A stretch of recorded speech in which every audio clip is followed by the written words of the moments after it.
E aí galera, tudo bem? Tô de vermelho hoje, em homenagem ao Natal, o ano acabou. Se você tivesse que dizer ali uma característica comum a todos os personagens do livro de Jó, qual seria? Eu diria que todos falam, e falam muito. Tem hora que Jó fala, tem hora que Bildade fala, tem hora que Zofar fala, tem hora que Elifaz fala, tem hora que Eliú fala, tem hora... Ai, cale-se, você me deixa... Não! Desculpa.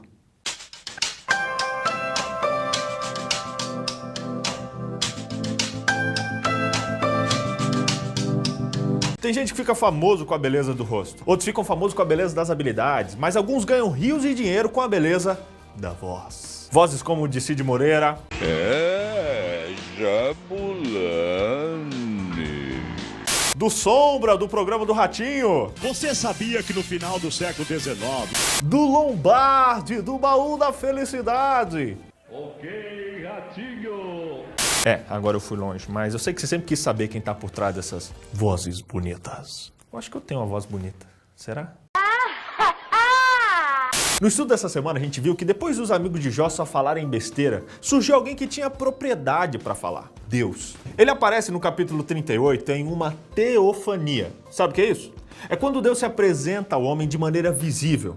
Anota aí para depois ostentar conhecimento lá no culto de pôr do sol. O primeiro recado que Deus estava deixando, ele deu mesmo sem falar nada. A sua presença já estava dizendo. Deus estava ali, próximo, interagindo, existindo e se importou com Jó o suficiente para vir falar com ele. E Deus inicia a sua fala com uma pergunta. Quem é esse que obscurece o conhecimento divino falando coisas sem conhecimento? O lance é que essa pergunta meio azeda de Deus tinha um ensinamento embutido. Jó tinha muitas coisas a dizer sobre Deus, mas certamente havia muito que ele ainda não compreendia. E Deus não justificou o motivo da prova. O que Deus lhe deu foi um dos discursos mais bonitos da Bíblia.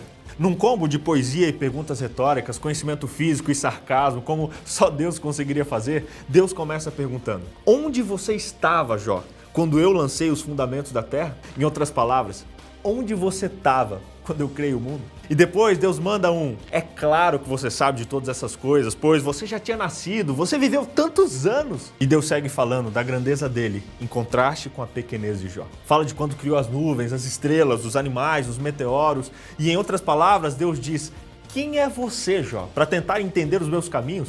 Se coloca no seu lugar, meu amigo. Deus foi duro com Jó? Um pouco. Mas ali ele estava falando com todos nós. O que nós sabemos sobre o mundo que nos rodeia, de como ele funciona, de como ele surgiu ou para onde ele vai?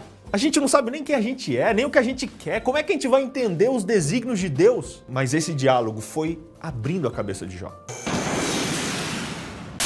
E agora eu te pergunto, você acha que a ignorância quanto aos mistérios da natureza era coisa do tempo de Jó? Claro que não. Até hoje a ciência é um baita mistério para nós. Quanto mais a ciência descobre, mais percebe o quanto ainda tem para ser descoberto. Afinal, o seu poder criador é tão incompreensível quanto a sua própria existência.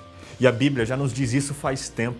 Em 1 Coríntios 3,19, a gente aprende que a sabedoria desse mundo é a loucura diante de Deus, pois está escrito: ele apanha os sábios na sua própria astúcia. Não contavam com minha astúcia. Que astúcia o quê? Nós somos nada. E Jó percebeu isso lá no final do livro. E sim, eu sinto dar essa notícia trágica, mas chegamos ao final do livro de Jó. Nos capítulos 40 e 42, que eu sei que você vai ler assim que terminar esse vídeo, Jó fica desconcertado com o que Deus mostra para ele. Jó percebe que jamais entenderia a cabeça de Deus, até porque os pensamentos do Criador são grandes demais para a nossa cabecinha pequena de ser humano. Mas ele percebeu também que isso era motivo mais do que suficiente para reconhecer que Deus sabia o que estava fazendo. E isso bastava. Jó falou assim: bem sei que tudo podes e nenhum dos teus planos pode ser frustrado. Quem é aquele, como dissesse, que sem conhecimento encobre o conselho? Na verdade, falei do que não entendia, coisas maravilhosas demais para mim, coisas que eu não conhecia. Escuta-me, pois, havia dito e eu falarei, e te perguntarei, e tu me ensinarás. Eu te conhecia só de ouvir, mas agora os meus olhos te veem. Por isso me abomino e me arrependo no pó da cinza. Viu? Jó finalmente enxergava Deus e agora estava encantado com o que via. Jó passou do conhecimento teórico, algo que tanto ele quanto os seus amigos tinham, e passou por conhecimento empírico. Lembra? Um conhecimento experimentado, sensorial, um negócio vivido na pele, saca? Anota aí para dar um banho de intelectualidade lá na sua classe da escola sabatina. Mas vamos aos tópicos? Eu sei que você estava esperando eles. Tópico 1. Deus se revela a nós. Ele o faz quando, onde e como quiser. Afinal, ele é Deus. E no final do livro, ele se revela a Jó de maneira visível. Tópico 2. Quando Deus se revela, a gente também acaba sendo revelado. E na grandeza de um Deus que era grande e complexo demais para que Jó entendesse, ficou evidente o quão pequeno Jó era. Jó era um pecador ignorante e carente de Deus, feito você e eu. High five. A high five é assim, né? Não, vai lá, não sei como é que é a high five, é assim? Sim.